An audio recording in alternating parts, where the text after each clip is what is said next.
Halo semuanya, halo kawan-kawan. Terima kasih sudah mampir ke channel ini. Teman-teman ada di channel otomotif dan juga elektronik rumah tangga di Rayudi Channel.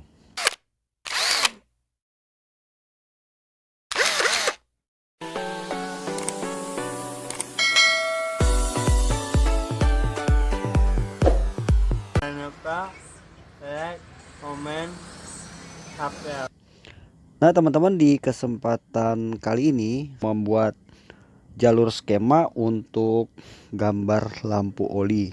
Nah buat teman-teman pemula yang mungkin masih belajar, disimak aja video ini ya teman-teman ya. Jadi intinya saya di sini berbagi ilmu dengan teman-teman dengan harapan semoga bisa mendatangkan manfaat. Nah buat kawan-kawan yang lain yang mungkin pengen tahu juga, disimak aja video ini. Nah sebelum kita lanjut teman-teman, jangan lupa yang belum subscribe ke channel ini di subscribe ya kawan-kawan ya. Jadi teman-teman ikut membantu untuk perkembangan channel saya ini. Dan kalau ada iklan yang pendek, mohon ditonton ya teman-teman ya. Kalau yang panjang itu di skip aja. Dengan demikian teman-teman sudah ikut berpartisipasi untuk perkembangan channel saya ini. Dan saya ucapkan banyak-banyak terima kasih. Semoga teman-teman dalam keadaan sehat selalu ya, diberikan kelancaran dalam segala rezekinya, diberikan selalu kesehatan sesehat-sehatnya, lebih baik daripada hari-hari yang sebelumnya. Oke teman-teman, saya akan langsung menjelaskan ya. Nah teman-teman sudah bisa lihat di sini ya. Ini saya jelaskan dulu karena saya sudah menggambar. Jadi gambar yang saya bikin di sini kurang lebih teman-teman udah bisa tangkap ya. Jadi di sini saya sudah bikin ini, anggap saja indikator ya. Ini ada di dashboard ya. Di panel dashboard kita, gambar ini biasanya adalah gambar oli ya. Nah kalau dia menyala itu karena di dalam sini tuh ada bohlam. Ada bohlam yang dipasang ya. Saya berikan contoh bohlamnya teman-teman ya. Jadi saya mengulas di sini supaya teman-teman pelan-pelan aja supaya bisa betul-betul paham ya. Ini kan ada contoh speedometer nih. Nah ya. Kemudian bohlamnya tuh kecil kalau kita balik ya. Nah contoh kayak gini teman-teman ya. Nah bohlamnya tuh kecil. Nah bohlamnya kayak gini kalau saya buka nih ya. Contoh aja ya, contoh ya. Nah bohlamnya kecil gini nih teman-teman nih. Nah di belakang speedometer itu, ini sebagai contoh aja teman-teman ya. Kan ada jalur, nih ada jalur ya. Nih ada kuning-kuningan ini untuk jalur ya. Plus dan min. Hanya ada dua itu aja ya. Ada min, ada plus. Ini sebagai contoh. Jadi bohlamnya kecil gini teman-teman. Oke. Nah, kemudian lampu ini dia akan menyala ya. Jadi si lampu itu menyala memberi pantulan kepada logo gambar oli ini, maka gambar ini akan segera menyala. Nah sekarang kita akan membuat ini ya, saya akan menjelaskan jalur-jalur kabel. Jadi saya ulangi lagi ya, ini panel dashboard, kemudian ini aki, kita pakai aki yang standar aja yang ada di mobil 12 volt ya. Nah kemudian ini adalah kunci kontak, ini adalah fuse atau sikring sebagai pengaman. Nah ini adalah switch ya, switch oli. Nah bagaimana penyambungan kabelnya langsung saya jelaskan kepada teman-teman. Nah jadi ini pada mobil umumnya ya, apakah itu Suzuki Carry atau Mitsubishi SS, Toyota Kijang, standar-standarnya seperti ini ya teman-teman. Ini dasarnya penyambungan kabel aslinya, orinya. Nah ini yang biru ya, kotak biru ini saya jadikan ground atau jadikan kontak body atau jadikan masah atau min ya. Berarti ini aki kita sambung ke sini ya. Ini sudah jadi min, sudah jadi ground. Oke teman-teman ya. Nah kemudian aki positif ini yang plus ya. Ini jalurnya masuk ke kunci kontak. Ini kunci kontak ada 4 ya, ada 4 kabel. Yang biru ini masuk, yang 3 ini output keluar ya, sesuai kebutuhannya. Oke, jadi ini saya sambung ke sini teman-teman ya. masuk dia ke kunci kontak. Ini adalah setrum langsung ya, tanpa melalui fuse atau tidak melewati sikring. Nah sini ya teman-teman ya, ini kunci kontak. Nah pada saat kita memposisikan kunci kontak satu kali kita putar, maka akan keluar namanya ACC ya dong. Sekali putar ya, cetek, kabel ini akan keluar namanya ACC. Nah biasanya ACC ini digunakan untuk pemasangan tip mobil, atau ketika kita ingin memasang yang lain ya, bisa juga lewat ACC ini. Jadi tergantung kebutuhan kita. Nah kemudian yang kedua ini adalah kunci kontak on. Kunci kontak on atau tulisannya tuh IG. Nah kayak gini ya. Nah, ini sudah on engine.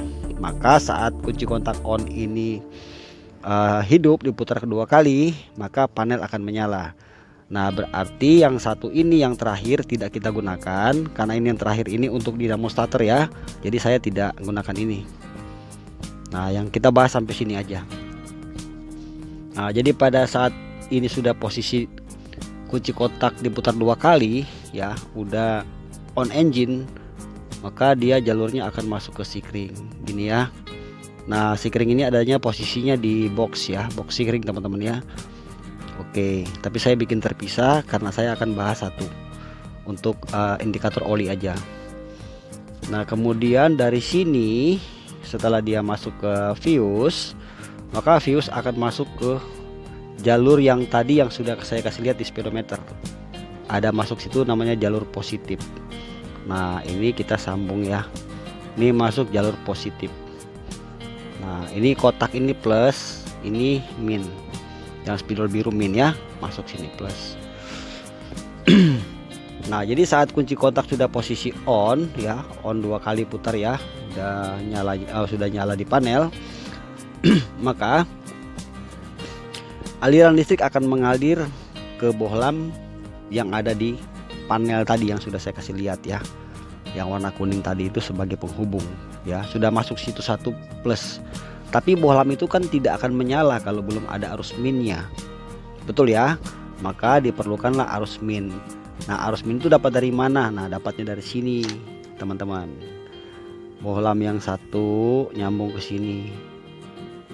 Nah itu switch oli nempelnya di mesin. Jadi switch oli ini nempelnya di blok mesin, biasanya tidak jauh dari sekitaran pompa oli. Nah switch ini kan sudah dapat ground ya, sudah dapat ground karena dipasang di mesin ya dong, otomatis sudah dapat ground. Jadi saat switch ini nempel di bodi mesin, si bodi mesin kan sudah ada ground, maksudnya sudah ada min ya, sudah ada ini ya, di sini sudah nempel.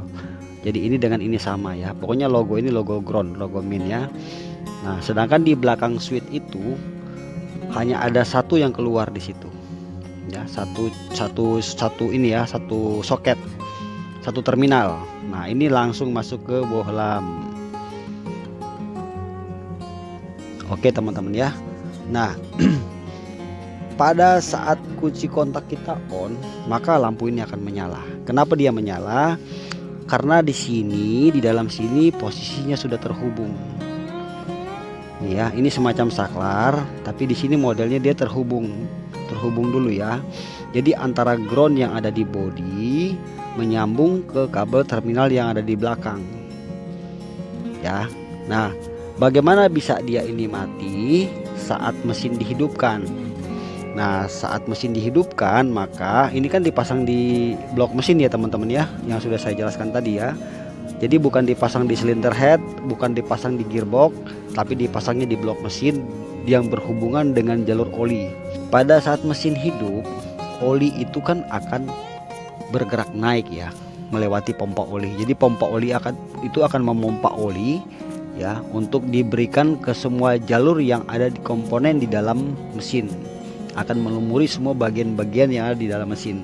Nah sekaligus jalur oli itu akan menekan ya ujung ini ya, switch ini Jadi dia ada lubang di sini, ini lubang ini ujung ini ya. Nah, coba teman-teman perhatikan tuh mesin hidup ya, oli itu kan kencang sekali ya, tekanannya kan kencang. Nah, maka akan masuk dari lubang ini, kemudian oli itu akan mendorong di dalam. Nah, di sini akan terjadi perubahan ya teman-teman. Yang tadinya terhubung, yang tadinya kabel terminal ini terhubung dengan ground, maka akan terjadi pemutusan arus karena tekanan oli ini. Paham teman-teman ya? Nah, sehingga sesaat setelah mesin hidup, gambar indikator oli ini akan segera mati. Kenapa mati? Karena min di sini sudah putus, sudah nggak dapat arus min. Paham teman-teman ya? Nah, jadi begitu cara kerjanya. Nah, sekarang saya mau sedikit memberi tambahan ya pada bagian ini. Ini gambar logo oli ini tidak boleh sampai mati ya teman-teman ya. Karena saya bahas di sini oli ya. Jadi saya fokus ke sini aja. Nah, salah satu bagian di panel itu ya memberi informasi kepada kita mengenai gambar oli ini. Kalau misalnya kunci kontak posisi on, tiba-tiba teman-teman melihat bahwa salah satu gambar ya atau salah satu indikator oli ini tidak menyala, oli misalnya nggak nyala gitu ya. Nah, teman-teman jangan biarkan ya. Nah, biasanya sepengalaman saya ya teman-temannya di bengkel ya, kalau lampu indikator ini tidak menyala, biasanya terjadi kerusakan di sini nih teman-teman. Ini switch ya. Ini yang sering banget terjadi ya teman-teman ya. Jarang banget terjadi di sini di fuse putus atau jalur listrik, itu jarang sekali ya. Nah, jadi kemungkinan paling besar itu ini yang rusak nih, switch ini. Nah, jadi caranya gimana? Mau tahu switch ini rusak, gampang banget caranya. Nah, teman-teman hanya cukup mencari ya posisi switch ini ya. Kalau posisi switch ini teman-teman udah ketemu ada di mana posisinya, teman-teman cabut soket yang ada di belakang switch itu ya. Sudah kelihatan cuma ada satu kabel, dia nggak ada dua kabel tapi cuma satu kabel. Cabut aja ini, kabel ini cabut ya. Terus kunci kontak diposisikan ke posisi on di sini nih ya, masuk ke sini ya, on engine. Nah, terus kabel yang ini teman-teman adu ke body, adu ke ground maksudnya. Nah, ke sini nih, adu sebentar ya, tempelin aja, nggak akan, ini nggak akan nyetrum, nggak ada nyetrum kan, nggak usah takut karena ini harus min. Tempel ke sini satu orang, nah satu orang lagi lihat di dalam. Kalau ternyata lampu ini menyala, indikator ini menyala saat kita menempel ini, itu artinya switch ini sudah terjadi kerusakan. Nah, kadang-kadang juga kan lampu oli suka kadang nyala, kadang mati, kadang nyala, kadang mati. Nah, ini juga menjadi penyebabnya teman-teman. Nah, itu yang pertama ya. Nah, yang kedua, kalau gambar oli ini menyala terus nggak mati-mati ya, mesin sudah hidup ya kan. Dia kan hanya boleh pada saat awal, start pertama tuh ya, pertama kita kontak dia menyala. Tapi saat mesin hidup ini kan harus mati ya. Tapi ketika ini dia menyala dan nggak mati-mati walaupun digas ya, teman-teman juga harus mengambil tindakan, segera bawa mobil ke bengkel. Atau teman-teman mau ngecek sendiri, caranya itu periksa volume oli yang ada di dalam mesin kita. Cabut stick olinya tapi tunggu dalam kondisi dingin ya, supaya oli itu turun. Periksa oli, kalau misalnya olinya berkurang harus tambahkan oli. Karena ini menjadi patokan ya teman-teman ya. Kalau dia nyala terus itu bisa berbahaya mas bro, karena bisa-bisa jadi oli di mesin kita itu habis. Nah, jadi sama aja, dia tidak menyala juga itu berisiko, dia nyala terus juga berisiko. Jadi kalau teman-teman pengen tahu seputar ini kenapa dia menyala nggak mati-mati, salah satunya olinya mungkin sudah berkurang, ada kebocoran kah atau ada hal-hal yang lain. Nah, yang kedua terjadi lemah pada pompa oli ya kan. Jadi pompa oli itu lemah. Jadi teman-teman coba memposisikan gas di RPM 3000 ya. Kalau dia mati, berkemungkinan pompa olinya itu mulai melemah. Nah, itu terjadi biasanya pada mobil-mobil tua ya teman-teman ya, mobil-mobil zaman dulu. Nah, itu sering terjadi karena sering berjalannya waktu kan pompa olinya mulai haus.